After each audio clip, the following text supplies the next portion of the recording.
Hello बच्चों। शिमला की ठंडी वादियों से प्यार भरा गर्मा गर्म आशीर्वाद आप सभी को। देखिए, हमारा प्लस टू का सबसे पहला जो इलेक्ट्रोस्टैटिक्स में चैप्टर है वो कूलम्स लॉ के ऊपर बेस्ड है, और उससे पहले चार्जेस की बात होती है। तो मैंने आपको मेथड्स ऑफ चार्जिंग इसके पहले जो के बारे में बताया। आज मुझे आपको शुरुआत जो थी इलेक्ट्रोस्टैटिक्स की वहाँ से करने लगा हूँ। आपको सबसे पहले अगर कूलम लॉ पे जाना है, क्योंकि इसके बाद कूलम लॉ पे जाना है हम लोगों ने। और कूलम लॉ बोलता है कि भाई अगर you have two charges placed certain distance apart, तो if they are similar kind of charges they will repel each other। Opposite kind of charges तो अट्रैक्ट करेंगे। सही है।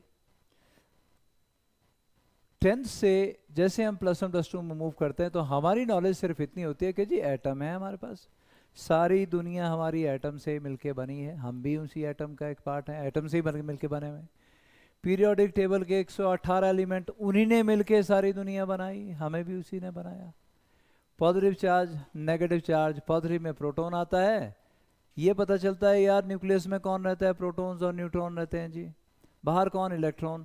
और बस यहाँ शांत हो जाते हैं हम लोग। और फिर बोलते हैं जी एटम इलेक्ट्रिकली न्यूट्रल है, क्योंकि जितने नंबर ऑफ प्रोटॉन अंदर है उतने नंबर ऑफ इलेक्ट्रॉन घूम रहे हैं। लेकिन आज मैं आपको बताने लगा हूँ हमारी दुनिया में फंडामेंटल है क्या। फंडामेंटल मतलब बेस, जहां से स्टार्ट हुआ, मतलब जिसके बिना बात नहीं बनती, उससे सारी चीजें बनी, वो फंडामेंटल। मैं आपको बता दूं कि हमारे पास जो फंडामेंटल फिलहाल जो नॉलेज साइंस में है वो उसकी बात कर रहा हूँ, जो अभी तक नॉलेज साइंटिस्ट लोगों ने गेन किया हमारे लिए आपके लिए। वो ये है कि हमारे पास the world is made up of, दुनिया कैसे बनी, हमारी दुनिया कैसे बनी। The world is made up of क्या बेटा, फोर फंडामेंटल फोर्सेस। चार फंडामेंटल फोर्सेस हैं जो आप प्लस वन में पढ़ते आए हो। ग्रेविटेशनल फोर्स, प्लस टू में आपको पढ़नी है इलेक्ट्रोस्टैटिक फोर्स, वीक फोर्स और स्ट्रॉन्ग न्यूक्लियर फोर्स। चार fundamental forces, the world is made up of four fundamental forces, then quarks and then leptons and nothing else. हमने किसी प्रोटॉन का नाम नहीं लिया बेटा, हमने न्यूट्रॉन का नाम नहीं लिया, हमने अभी तक इलेक्ट्रॉन का नाम भी नहीं लिया। The world is made up of क्या नाम लिया है, four fundamental forces, quarks and leptons, nothing else. मैंने नहीं बोला प्रोटॉन और न्यूट्रॉन, शायद वो भी किसी और चीज से मिलके बने, आज पता चलेगा। तो इसके बारे में थोड़ा सा जान लेते हैं, फिर आगे कूलम लॉ में जाने में हमें परेशानी नहीं होगी। चलिए, ये तो आप जानते हो फोर फंडामेंटल फोर्सेस के बारे में। ग्रेविटेशनल फोर्स प्लस वन में अच्छे से किया, G m1 m2 upon r square. और G m1 m2 upon r square में आपने ये भी किया कि दो इंसान अगर हैं हमारे पास, मान लो 50 kg ईच, तो G की वैल्यू 6.67 इंटू 10⁻⁻11। मासेस दो इंसानों के 50 इंटू 50 2500, दोनों के बीच का डिस्टेंस है 1 मीटर स्क्वायर। अप्रोक्सीमेटली अगर आप देखोगे तो ये आपके पास आया जी 10⁻⁹ और 10⁻⁻⁻⁷ न्यूटन। तो दो इंसान, कोई भी हम लोग हैं, आसपास खड़े हैं, 1 मीटर के डिस्टेंस पे खड़े हैं, तो हमारे बीच की फोर्स, ग्रेविटेशनल फोर्स क्या होती है, 10⁻⁻⁷ Newton. Weakest force in nature बोला था हमने। और इसी 10⁻⁷ की वजह से कि हम चिपक नहीं जाते एक दूसरे के साथ, नेचर का शुक्रिया अदा करना चाहिए जिसने कि ग्रेविटेशनल फोर्स को वीकेस्ट फोर्स बनाया और स्ट्रॉन्ग न्यूक्लियर फोर्स को स्ट्रॉन्गेस्ट फोर्स भी बनाया। कहीं अगर ग्रेविटेशनल फोर्स स्ट्रांग होती तो बेटा इस दुनिया में जीना मुश्किल हो जाता। चल रहे हैं साथ में, कोई बस या मैसिव सी बस है, दोनों के बीच में ग्रेविटेशनल फोर्स है, बंदा बस से चिपका हुआ है और बचाव बचाव कर रहा है। चले गए आगे, कोई और मैसिव, कोई पहाड़ आ गया या बड़ा सा कोई स्टोन आ गया, दोनों के बीच में ग्रेविटेशनल फोर्स ज़्यादा होगी तब मुश्किल है। तो we experience gravitational force due to earth. ऐसा नहीं कि और नहीं है, और भी फोर्सेस हैं, लेकिन वो इतनी वीक हैं कि हमें एक्सपीरियंस करने में परेशानी होती, क्योंकि हमारे पास स्ट्रॉन्ग फोर्स कौन सी, किसकी वजह से, अर्थ की वजह से। अर्थ का मास अप्रोक्सीमेटली 10⁻25 kg। तो तुम्हारे और अर्थ के बीच में फोर्स आ गई Gm1m2 अपॉन आर स्क्वायर, अच्छी खासी, जो कि small m into small g के बराबर आई थी। अब वो फोर्स बाकी आसपास की फोर्सेस काफ़ी बड़ी है, इसलिए हम आसपास की फोर्सेस एक्सपीरियंस नहीं करते। ये वो फोर्स है बेटा, इसको हटा देता हूं जी। तो 4 फंडामेंटल फोर्सेस मैंने आपको बताई, ये +2 में हमने बाकी करनी है, डिटेल में चैप्टर में आएंगे। उसके बाद क्वार्क्स। क्वार्क्स बेटा 6 टाइप के होते हैं, अप क्वार्क, ठीक है जी, और ये रहा जी, मैं इसको ब्लैक में चलता हूं, अप क्वार्क और ए डाउन क्वार्क, फिर चार्म और ए स्ट्रेंज, टॉप और बॉटम। 6 टाइप के क्वार्क्स हैं बेटा। अप क्वार्क के ऊपर चार्ज होता है +2/3 E। Now what is E? E is charge on electron 1.6 into 10⁻⁻19 coulomb. अगर मैं -E लिखूं तो इलेक्ट्रॉन का चार्ज है, +E लिखूं तो इतना ही प्रोटॉन के ऊपर होता है बेटा, 1.6 इंटू 10⁻⁻19 कूलम। चलिए, तो +2/3 E चार्ज अप क्वार्क के ऊपर, तो डाउन क्वार्क के ऊपर चार्ज -1/3 E बेटा, डाउन क्वार्क के ऊपर चार्ज -1/3 E। सिमिलरली चार्म के ऊपर +2/3 E, टॉप के ऊपर +2/3 E, लेकिन डाउन, स्ट्रेंज और बॉटम के ऊपर हर एक के ऊपर -1/3 E और -1/3 E। 6 आगे क्वार्क्स हमारे पास। तीसरा बेटा, the world is made up of 4 fundamental forces, quarks, 6 quarks आ गए, एंड लेप्टॉन्स, लेप्टॉन भी 6, 3 चार्ज्ड हैं और 3 न्यूट्रल हैं। जो चार्ज लेप्टॉन के नाम है आप देखिए क्या, इलेक्ट्रॉन, टाउऑन और म्यूऑन, 3 ये चार्ज। हो सकता है आप पहली बार इन सब के नाम सुन रहे हो, लेकिन दुनिया की सच्चाई यही है, दुनिया इन्हीं फंडामेंटल चीजों से मिलके बनी है। लेप्टॉन आ गए बेटा 3 टाइप के, कौन चार्ज लेप्टॉन कौन से, इलेक्ट्रॉन, टाउऑन और म्यूऑन, और 3 न्यूट्रल लेप्टॉन्स भी हैं जिनका नाम है ये इलेक्ट्रॉन न्यूट्रिनो, टाउऑन न्यूट्रिनो और म्यूऑन न्यूट्रिनो, ये तीनों न्यूट्रल होते हैं। तो इसका मतलब फंडामेंटल में हमने क्या गिना दिया बेटा, 4 फंडामेंटल फोर्सेस गिना दिए, 4 फंडामेंटल फोर्सेस, 6 क्वार्क्स गिना दिए, 6 और 4 10, 6 लेप्टॉन गिना दिए, 10 और 6 16, 16 फंडामेंटल चीजें दुनिया को बनाने के लिए रिस्पॉन्सिबल हैं। मतलब हमारी जो नॉलेज है अभी वो कहीं ना कहीं अधूरी है। वो अधूरी क्यों है सुने। मान लो कि आप एक मैंगो के ट्री के, आम के पेड़ के पास जाते हो, अब आम का पेड़ के आपने देखा कि जो आम के अंदर गुठली होती है वही उसका सीड है। एक गुठली आप जमीन में गाड़ दोगे, उससे पेड़ की जड़ें भी हैं, उसमें तना भी है, उसमें पत्ते भी हैं, बड़ा होता जाएगा, फ्लावर भी आएंगे, फ्रूट भी आएंगे।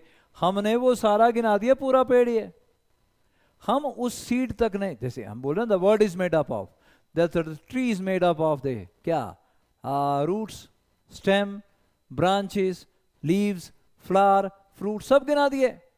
ये वही तो है, the word is made up of, ये 4 ये आ गया, 6 ये आ गए, 6 और आ गया, 16 हो लिए भाई।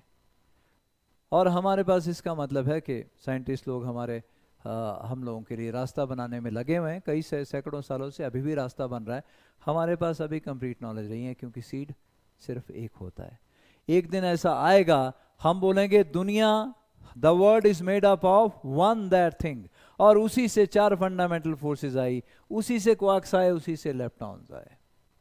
चलिए, अभी तो हमारे पास जितनी नॉलेज है हम उसकी बात कर लेते हैं बेटा। हमारे पास ये नॉलेज है कि ये फोर्सेस हैं और क्वार्क्स हैं और लेप्टॉन्स हैं। क्वार्क्स की बात करें 6 टाइप के हैं, लेकिन इन क्वार्क्स की परेशानी ये है, इन क्वार्क की परेशानी बेटा ये कि इनको अकेले जीना पसंद नहीं है, नहीं रह सकते अकेले। ये सोशल पार्टिकल्स हैं, ये एक दूसरे के साथ कंबाइन कर जाते हैं और बनाते हैं नए पार्टिकल, उनका नाम है बेटा हेड्रॉन। क्वार्क्स के बारे में हाईलाइट कर रहा हूं और अगले स्लाइड पे जाने लगा हूं। Quarks are social particles and they love to combine to form hadrons. तो क्वार्क्स सोशल पार्टिकल हैं और वो आपस में कंबाइन कर जाते हैं टू फॉर्म हेड्रॉन्स। हेड्रॉन बच्चों 2 टाइप के होते हैं, baryons and mesons. So what are baryons? Baryons are any hadron which is made up of 3 quark, 3 quark से मिलके जो बने वो बेरियन है। तो फिर ये क्या हुआ, मीजॉन क्या हुआ, 1 क्वार्क एंड 1 एंटी क्वार्क। भाई आपने देखा, मैं पिछली साइड पे अगर जाऊं, आप समझ गए, हेड्रॉन क्वार्क से मिलके जो पार्टिकल बने वो हेड्रॉन। हेड्रॉन दो टाइप के, बेरियन और मेसॉन।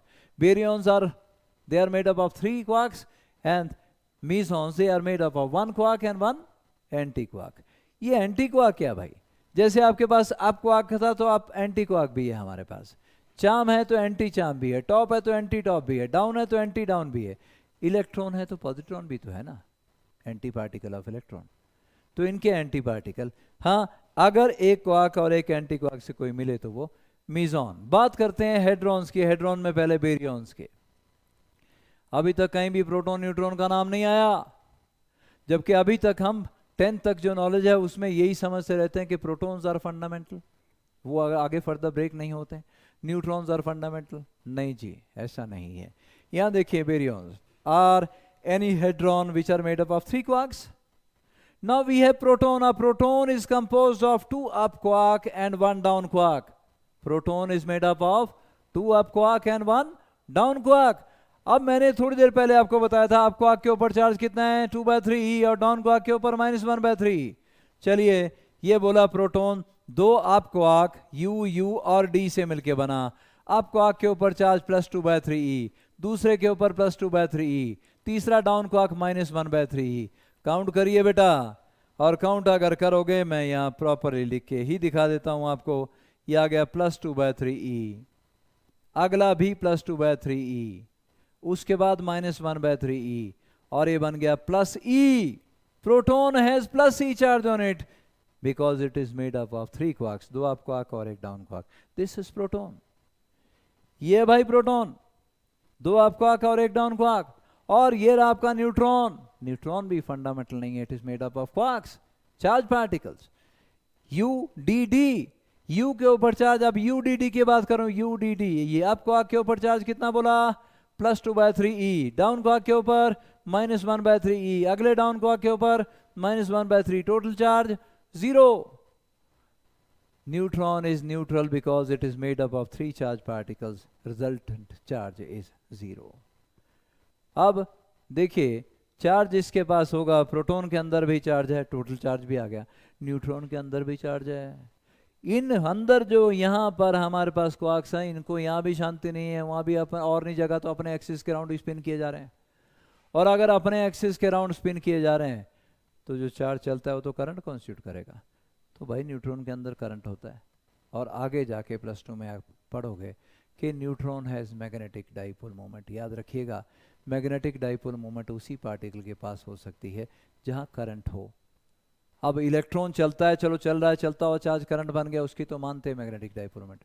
प्रोटॉन के पास चार्ज है, और चार्ज अगर अपने एक्सिस के राउंड स्पिन कर रहा है, उसमें भी करंट कॉन्स्टिट्यूट कर रहा है, चलो उसकी भी मानी। लेकिन न्यूट्रॉन की जब आप पढ़ते हो किताबों में कि यार इसके पास भी बहुत मैग्नेटिक डाइपोल मोमेंट है, तो हैरानी होती है। अब हैरान नहीं होना, क्योंकि इसके बेशक ये न्यूट्रल है, लेकिन अंदर इसके चार्जेस हैं, वो अपने एक्सिस के राउंड स्पिन करेंगे तो करंट तो कॉन्स्टिट्यूट करेंगे, और अगर करंट कॉन्स्टिट्यूट करेंगे तो फिर मैग्नेटिक डाइपोल मोमेंट तो होगी। चलिए भाई, हमारे पास मीजॉन आ गया, 1 क्वार्क एंड 1 एंटी क्वार्क। इसमें ज़्यादा नहीं हम घुसेंगे अंदर। पाइओन होते हैं, प्लस पाइओन है ना, और पाई माइनस पार्टिकल होते हैं। तो बहुत सारी अलग दुनिया है। न्यूक्लियस के अंदर घुसे तो पता नहीं कितने पार्टिकल मिलते हैं। मतलब हम एटम से बाहर हैं तो हमें वाइटली ये दिखाया जाता है कि जी अंदर प्रोटॉन्स है, न्यूट्रॉन्स है, बाहर इलेक्ट्रॉन है। लेकिन जब अंदर एटम के घुसते हैं बहुत सारे पार्टिकल और मिलने लगते हैं। लेकिन क्योंकि हमारा पर्पस ये नहीं है कि हम एटम के या न्यूक्लियस के अंदर अभी घुसें, शुरुआत कर रहे हैं। आपको इतना पता होना चाहिए कि proton are made up of quarks, neutrons are made up of quarks, ठीक है। और इलेक्ट्रॉन किस कैटेगरी में फॉल कर गए थे बेटा? इलेक्ट्रॉन फॉल कर गए थे लेप्टॉन कैटेगरी में। तो हमारे पास the world is made up of, बोल सकते हैं, 4 fundamental forces, 6 type of quarks and further leptons, जो कि 6 टाइप के हैं। 3 लेप्टॉन चार्ज हैं, 3 अनचार्ज हैं। चलिए इसकी बात आई। उसके बाद एटम की बात करें। एटम आप 10th तक बुक्स में देखते हो, और बुक क्या होती है? 2 डायमेंशनल बुक होती है। और बुक में कैसे डायग्राम देखते हो? ऐसा, अंदर एटम क्या है, कौन? प्रोटॉन और न्यूट्रॉन, बाहर इलेक्ट्रॉन घूम रहे हैं जी, ये ऐसे ऐसे ऐसा कुछ नहीं है जो आप बुक्स में देखते हो, मतलब है, लेकिन साथ में ये पढ़ना आप उसमें बुक में भूल जाते हो कि भाई ये 3D मोशन होती है ऐसी, बीच में प्रोटॉन तो इलेक्ट्रॉन 3 डायमेंशन में घूम रहे हैं, या फिर ऐसी बीच में प्रोटॉन और न्यूट्रॉन और इलेक्ट्रॉन 3 डायमेंशन में इस तरीके से घूम रहे हैं। Let me show you how it works. कैसे घूम रहे हैं मैं तो आपको बता दूं। देखते हैं जी एक एनिमेशन छोटी सी,